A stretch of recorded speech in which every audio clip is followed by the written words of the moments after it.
Welcome to Worth It or Waste of Time. Today we will be reviewing Hollow Knight Silksong.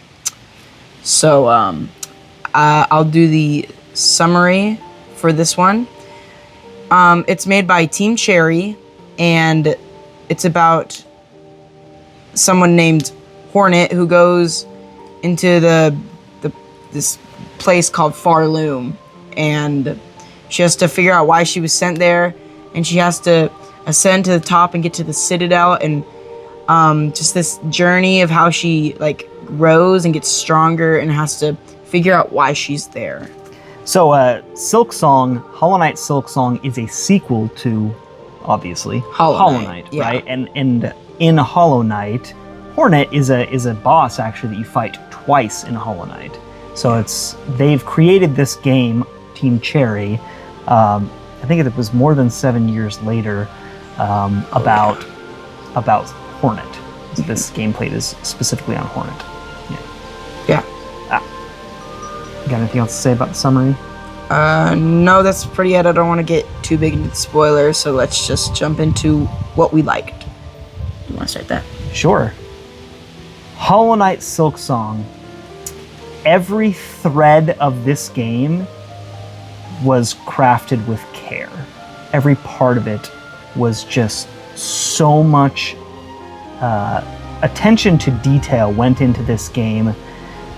It was a long time in coming, right? People had to wait for a long time. They had trailers they released, and then there was basically radio silence from Team Cherry about this game.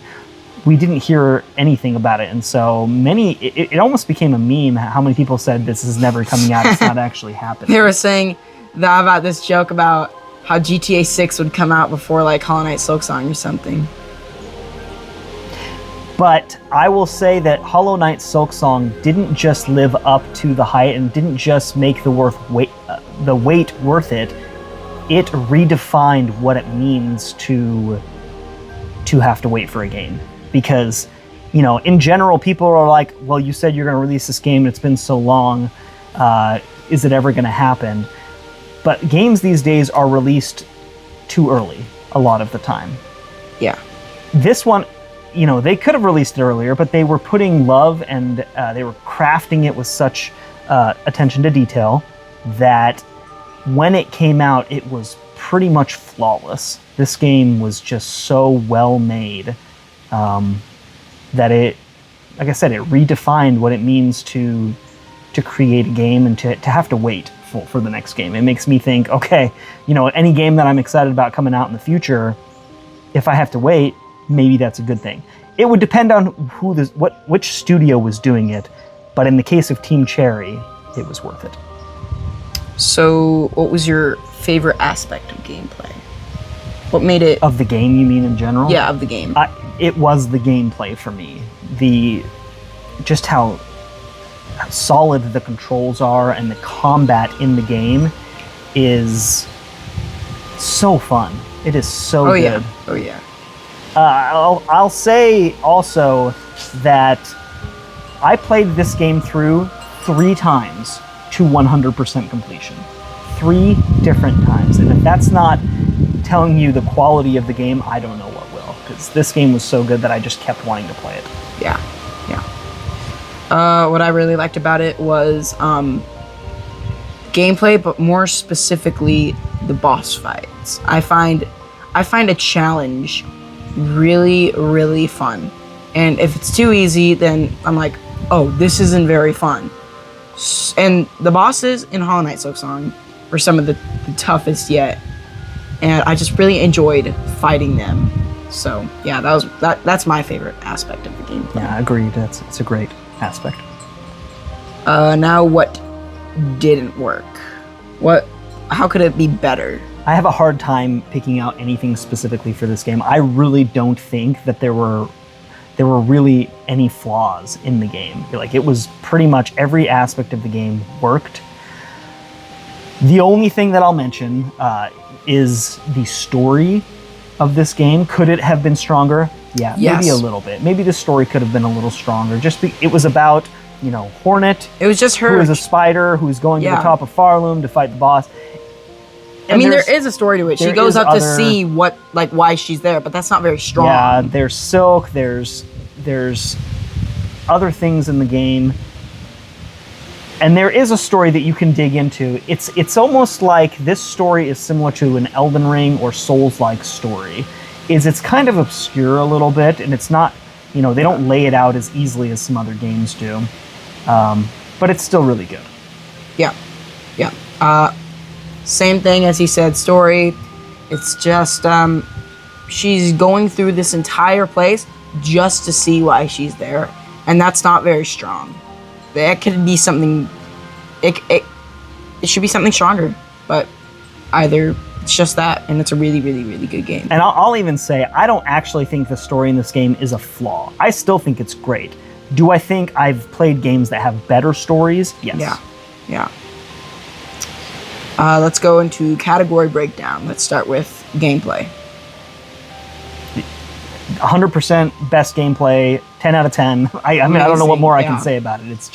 It's so fun. It's amazing, and clean controls and tight controls, right? You can just do anything that you want in this game. It's so good. Yeah. Soundtrack.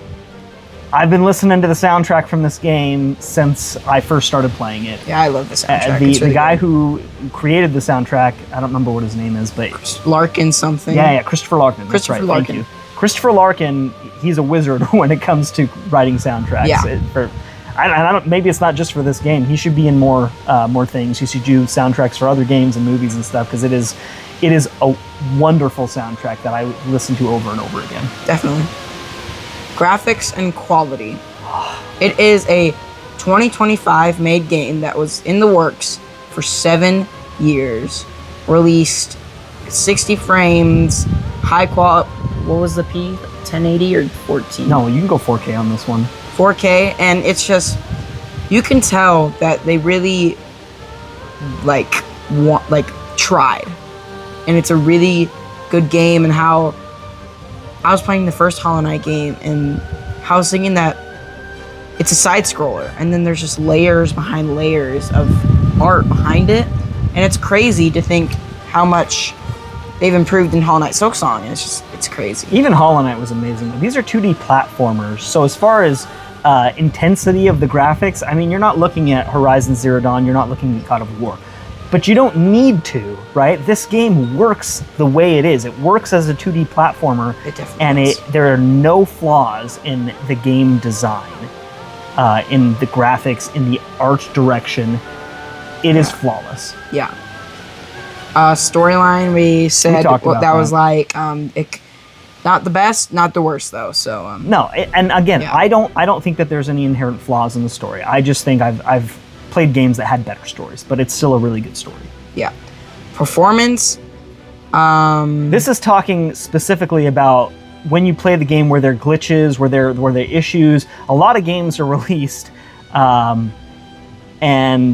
there's a lot of problems with them, right?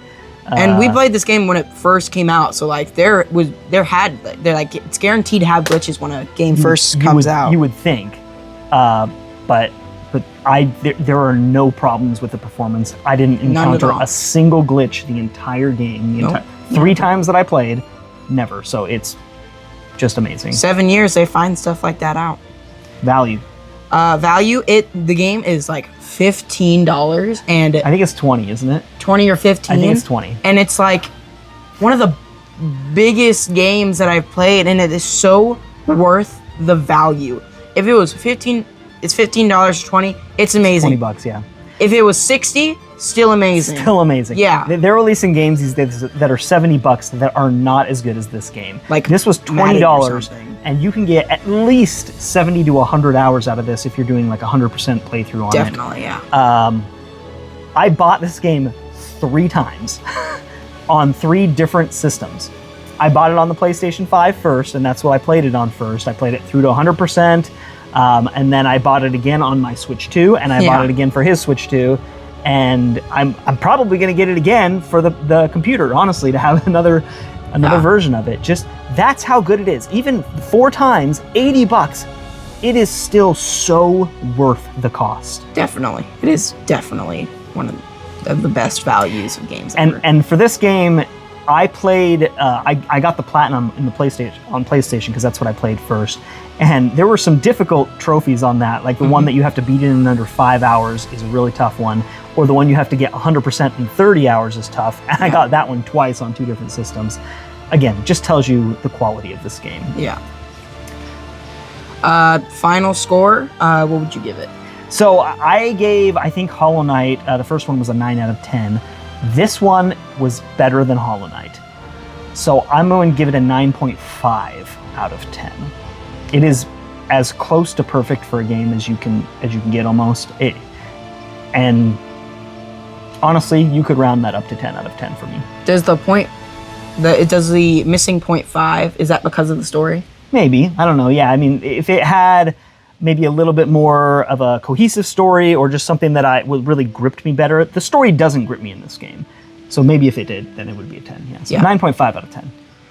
I would give... I played Hollow Knight when it... in Void Heart Edition... When did I start playing it? I don't know. It's been years. 5 years. Like a long time ago. Years. And it was such a wonderful and fun game for me to play. And it was just so nostalgic to me. And I gave Hollow Knight a 10 out of 10. And I think that game, Hollow Knight, is a little better than Silksong, in my opinion. But Silksong is still a 10 out of 10 for me, because it's just the Hollow Knight games. Could they ever get bad? Could they ever be bad? Like, I don't know. Probably not. Not with Team Cherry behind the wheel. Yeah. So, worth it or waste of time? Worth it, for definitely, sure. Yeah.